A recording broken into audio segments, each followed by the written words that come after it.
Là, et on s'aperçoit qu'il a gardé... Et là, il y a un temps de séchage de combien de temps, Ça Françoise? dépend de la température. Hein. Par exemple, là, aujourd'hui, il fait très chaud. On voit qu'il y a des endroits qui sont déjà secs. Mais les opérations que j'ai décrites étant quand même assez longues, le masque aura eu le temps déjà de sécher suffisamment pour qu'on puisse le retirer du moule. Mais de toute façon, on le remet parce qu'il nous reste encore une opération à faire. C'est d'arranger ici tout le bord, qu'on ne laisse pas comme ça, qu'on peut couper à ras si on veut, mais qu'on peut aussi, et qu'on doit plutôt, donc on ne le voit pas, qu'on doit plutôt traiter comme un ourlet.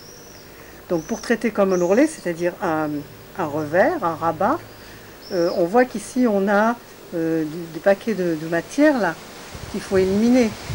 Hein. Alors pour ça, simplement, on coupe le cuir en triangle pour éliminer ces matières, ces plis, quoi. Ces matières qui feraient du volume. Voilà.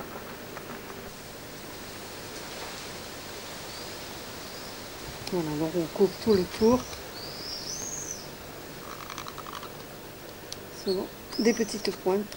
Ça permettra donc de faire l'ourlet. Voilà, on va tout de suite... bon, on imagine que tout a été coupé comme ça, ce qui va nous permettre ensuite de rabattre tout comme ça, ici, et de faire un genre d'ourlet à l'intérieur, qui sera collé. Et en éliminant toutes les épaisseurs. Donc il nous reste à lisser la surface du cuir, puisque quand on voit un masque qui est fini comme celui-ci, qui est d'ailleurs le même modèle que celui qui est en cours de réalisation, on voit que le cuir est extrêmement brillant. On n'a pas mis de vernis dessus, on l'a simplement poli. Et oui, c'est poli avec ce qu'on appelle, c'est des polissoirs en fait. Là en l'occurrence, c'est des petits bouts d'os que j'ai montés sur un manche et qui permettent de rendre le cuir très brillant à force de frottement. Voilà. Alors ça polit le cuir. Là on ne peut pas bien voir parce que le cuir est encore mouillé. Mais en frottant très longtemps, le cuir devient brillant et très, très lisse. Et ça permet aussi de faire ressortir encore les reliefs. C'est un os en quoi, Françoise? C'est de l'os? Un morceau d'os, de n'importe quoi. Chez le boucher. Voilà. Et c'est toi-même qui le taille?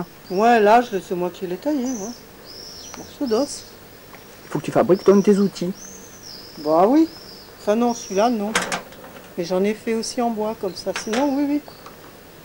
Oui, bon, bah, c'est pas bien difficile à fabriquer, un morceau d'os. Bon, celui-là, il est monté sur un manche, mais j'en ai qui ne sont pas montés sur les manches. Donc voilà, quand on polit, ça rend brillant, et en même temps, ça écrase le cuir encore dessus. Voilà, donc ça, on le fait très très longtemps, et on voit déjà que ça commence à être brillant, là. Je ne sais pas si ça peut se voir de si loin. On le voit un petit peu. Hein. On voit un petit peu, voilà. Donc on a terminé en fait. Hein. Le masque, on a collé le rabat, l'ourlet, etc. Et voilà. Le polissage. Polissage et ensuite la teinture. Là, bon, on a fait une teinture verte. Donc voilà ce que ça donne. Ben, c'est beau. Voilà, alors ensuite il y a des petites autres choses qu'on peut faire, comme par exemple doubler le masque avec un cuir plus fin, ce que je fais moi, mais qui n'est pas du tout obligatoire.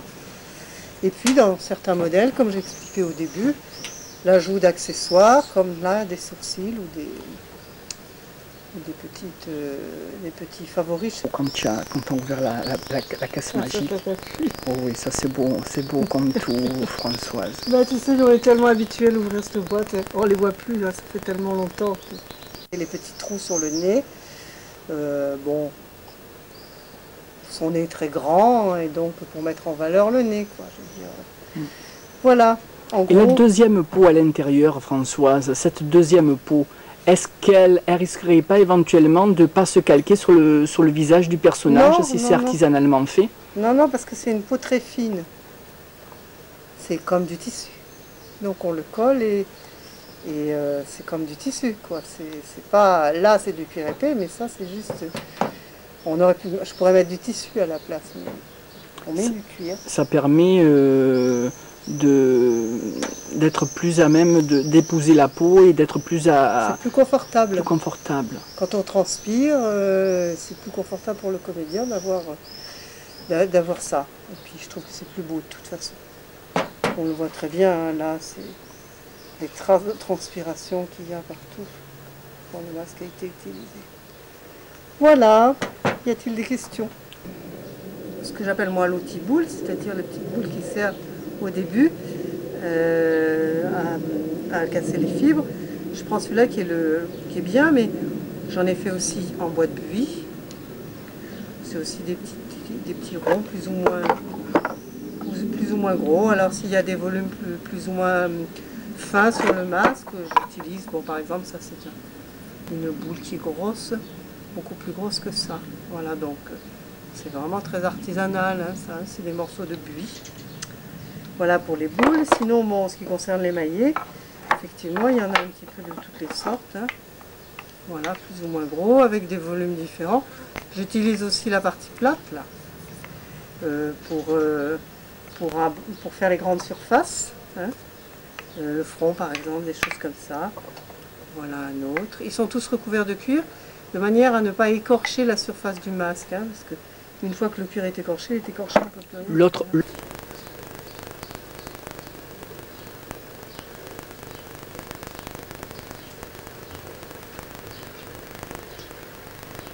Et surtout pour taper, oui, dans les angles. Hein. Donc il y a toujours un côté fin comme ça et un côté plat. C'est toi qui les fabriques, ces outils, Françoise? Oui, c'est moi, à part certains, bon, comme par exemple ceux-là, c'est des manches de marteau tout à fait ordinaires, achetés des trucs de bricolage sur lesquels on a monté simplement le bout, quoi. Cette fabrication artisanale, ça date de quelle époque, Françoise, et où exactement? Bon, ben, je suppose que les facteurs de masques ont toujours fait ça, hein, ils faisaient leurs outils, hein, comme ça. Hein. Je ne sais pas exactement à l'année précise où ça remonte, hein, ces masques en cuir de la Commedia dell'arte. La Commedia dell'arte, c'est un théâtre qui a surtout fleuri au XVIe siècle en Italie, et XVIe, XVIIe. Donc à cette époque-là, ils devaient faire leurs outils eux-mêmes. Hein. Bon, les polissoirs comme ça, là c'est de l'os, mais on peut utiliser aussi de l'agate. Hein, cette pierre semi-précieuse qu'on trouve facilement. On utilise d'ailleurs aussi pour la dorure, hein, pour la feuille d'or, on polit aussi avec de l'agate ou de l'os. D'accord. Oui, c'est des caricatures, effectivement. Hein. Par exemple, ce petit arlequin dont j'ai parlé tout à l'heure, c'est souvent aussi, ça fait référence parfois à des animaux. Et là, en l'occurrence, le caractère d'arlequin, il est un peu comme un chat, hein, parce que c'est un personnage très dansant, très agile, très malin. Donc il a ce caractère un peu félin.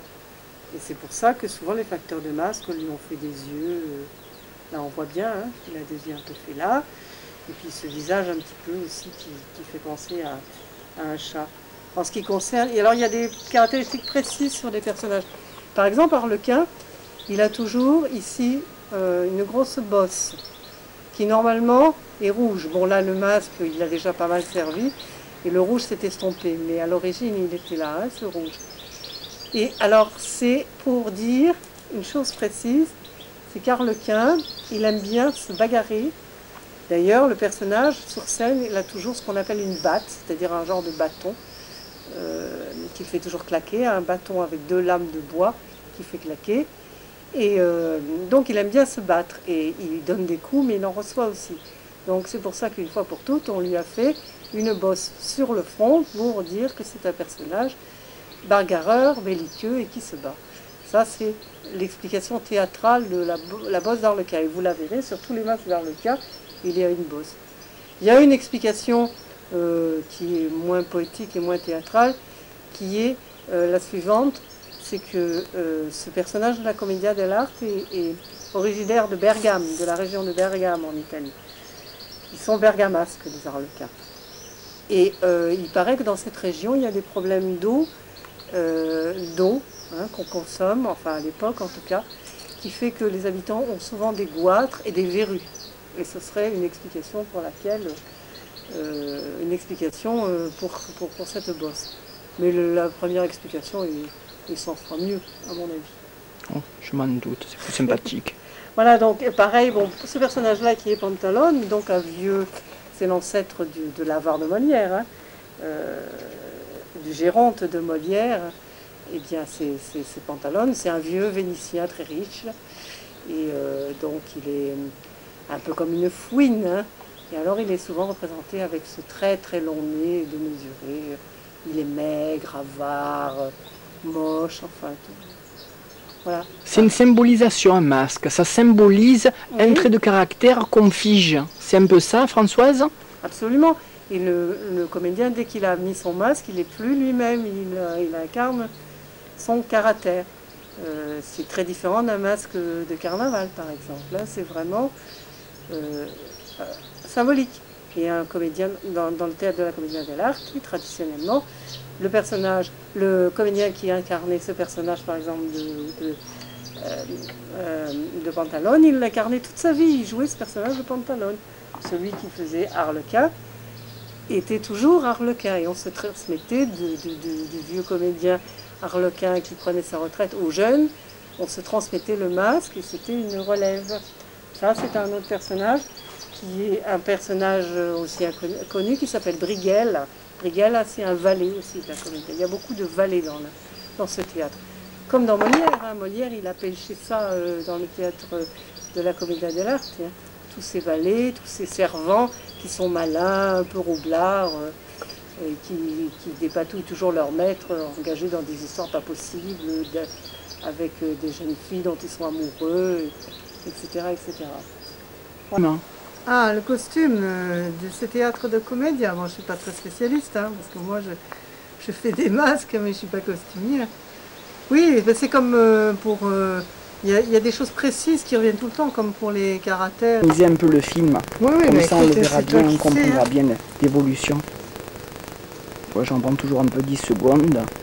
Ça me permet aussi de cacher un peu les misères, ça arrive parfois. Le cas qui est vêtu de ce costume plein de losanges de toutes les couleurs, qui est le costume véritable d'Arlequin, mais qui est apparu tardivement, puisqu'il est apparu au XVIIIe siècle, ce costume très baroque et très riche. En fait, au début, Arlequin, comme tous les valets de la Commedia dell'arte, comme celui-là, qui est Brighel, là, il y a aussi Puccinel, là, il y a beaucoup de valets, étaient tous habillés en blanc, avec une grande chemise, une grande blouse blanche et un pantalon large blanc. Et cet Arlequin était un des valets les plus pauvres. Il était si pauvre qu'on le représentait avec des pièces de tissu. Sa livrée de valet blanche était raccommodée avec n'importe quelle pièce de tissu, donc forcément multicolore. Et donc c'est de là qu'est parti l'origine du costume du XVIIIe siècle, qui est si beau, plein de losanges. Mais au départ, c'était juste des pièces de tissu, n'importe mise, n'importe comment. Donc ça, c'est une caractéristique précise. De même qu'il y a des chapeaux, par exemple, le précis. Alors, qu'est-ce qu'il y a dans cette boîte, Françoise? Bon, ben alors, il y a plein de masques, justement, des différents personnages de Commedia dell'arte. Alors, on a parlé précédemment d'un autre valet très important, qui est napolitain, qui est Puccinel. Là, voilà le masque de Puccinel. Puccinel, c'est toujours un masque vert, avec un nez busqué, comme ça, accroché. Et il a toujours un chapeau blanc, ou noir, des fois très haut. Il est napolitain. Qu'est-ce qu'on peut montrer aussi d'autre comme personnage? Ça, c'est un autre Arlequin, un autre modèle d'Arlequin qui est... voilà, c'est un autre modèle d'Arlequin, un peu différent de celui qu'on a vu précédemment, mais il a toujours la verrue dont j'ai parlé, la bosse. Là, on voit un autre Brighel, le même modèle que tout à l'heure, qui nous a servi pour faire la démonstration de fabrication. Celui-là est beaucoup utilisé, hein, dans les ateliers de théâtre, et il est bien éraflé, il aurait bien besoin d'un petit coup de, comment on dit, de jeune. Ça, c'est un autre personnage qui est le capitaine Matamor, hein, c'est resté, hein, on parle d'un Matamor. Alors le capitaine Matamor, c'est un guerrier fier à bras, mais qui est très poltron. Il a aussi un nez très racé, très busqué. Et en fait, c'était pour les Italiens une caricature de l'armée espagnole qui, à l'époque, avait envahi l'Italie. Donc il est ridiculisé parce qu'il est très fier à bras, mais évidemment, il n'est pas vraiment courageux ni très efficace. Donc ça, c'est le capitaine Matamor. Voici un autre capitaine Matamor fait sur le même moule. Vous voyez comment on peut changer quand même un masque, puisque celui-là a une moustache et il est traité dans une autre couleur. Voici un autre pantalon noir, qui est plus grand. On peut le montrer, Françoise, s'il te plaît. Pardon. Ah, c'est comme ça, oui. Voici un autre Matamor. Alors, sinon, ici on a le personnage du docteur. Le personnage du docteur, eh bien, c'est ce qu'on a vu ensuite chez Molière, c'est tous les hommes, les gens d'Europe, comme on me disait à l'époque, c'est-à-dire les gens instruits, les avocats, les médecins, justement, enfin tous ces gens très instruits et qui souvent sont très imbus d'eux-mêmes et qui sont plus imbus d'eux-mêmes que ce qu'ils ne sont remplis de science. Donc voici un docteur.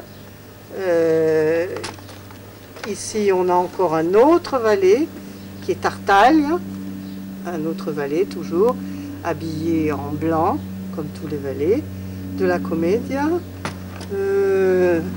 Un vieux Puccinella, puisqu'il a les sourcils blancs. Encore un arlequin. Un capitaine avec une moustache digne du brigadier maréchal des logis de notre enfance, qui était traité comme ça. Bon, ça c'est plus fantaisiste, hein. Il n'y avait pas de masque comme ça dans la Commedia dell'arte. C'est un masque en cuir, mais qui est pas simplement pour faire un personnage rigolo, féminin, qu'on utilise dans les ateliers théâtre. Justement, les personnages féminins, ils étaient joués par, tu m'avais dit, je crois, Françoise, par des jeunes hommes. Oui, oui, c'était comme dans le théâtre de Shakespeare, ils n'étaient pas joués au départ par des femmes, puis ensuite ils l'ont été, mais les personnages féminins n'étaient pas masqués. Les personnages féminins, c'était des soubrettes ou c'était des jeunes premières, mais elles n'étaient jamais masquées. Donc ça, c'est une invention qui n'a rien, celui-là, ça n'a rien de traditionnel. Ça c'est pareil, c'est un masque en cuir qui n'est pas traditionnel, puisque je me suis amusée à peindre les yeux, enfin bon. Ça a servi pour un autre personnage dans un autre théâtre que celui de la Commedia. Voici encore un docteur. Ça c'est pareil, c'est une entorse, un peu une entorse à la tradition, puisque c'est aussi un petit loup destiné à un personnage féminin. Le même en vert. Voici un Mriguel. Et un Puccinella qui est rouge. Normalement, je vous ai dit qu'ils étaient verts, donc c'est encore une entorse à la tradition. D'accord. Voilà. Bon, il y en a plein d'autres, mais ceux-là, c'est ceux qui sont régulièrement utilisés en atelier de théâtre, qui sont dans cette boîte. Voilà, c'est la boîte magique. Oui, si on veut. Oui. Oui, là, ça permet de faire travailler plein de comédiens sur des registres différents. Oui, ça sert à ça. Et alors, par rapport à ce que tu m'as dit, Françoise, où il y avait un masque qui était travaillé toute une vie, là, il y a de quoi travailler pendant plusieurs vies. Tu as raison, mais maintenant, on ne fait plus ça. Hein. Ça n'existe plus, celui qui travaille toute sa vie sur le même personnage. Ça n'existe plus. C'est une époque révolue. Il se transmettait le masque. Qu'est-ce que ça veut dire, Françoise? C'était toute une cérémonie que je ne pourrais pas te décrire en détail parce que je ne la connais pas, je ne suis pas suffisamment calée, mais il y avait toute une cérémonie où le vieux comédien transmettait, c'était plus que transmettre un masque, hein, c'était transmettre eh bien, tout le jeu du personnage, hein, puisque un personnage, il avait tout un répertoire de choses qui faisaient d'apartés comiques, qu'on appelle les lazzi, dans le théâtre de la Commedia dell'arte, et dont tout ça se transmettait d'un vieux comédien à un jeune, le vieux ayant formé le jeune, quoi. C'était son maître en quelque sorte. C'était une transmission de maître à disciple, maître arlequin à disciple arlequin, si on peut dire. C'est exactement ça. Donc ça devait être assez émouvant quand même, ce genre de cérémonie. Eh bien Françoise, je tiens à te remercier beaucoup de m'avoir invité chez toi à Malemort, nous avoir montré cette technique des masques en cuir.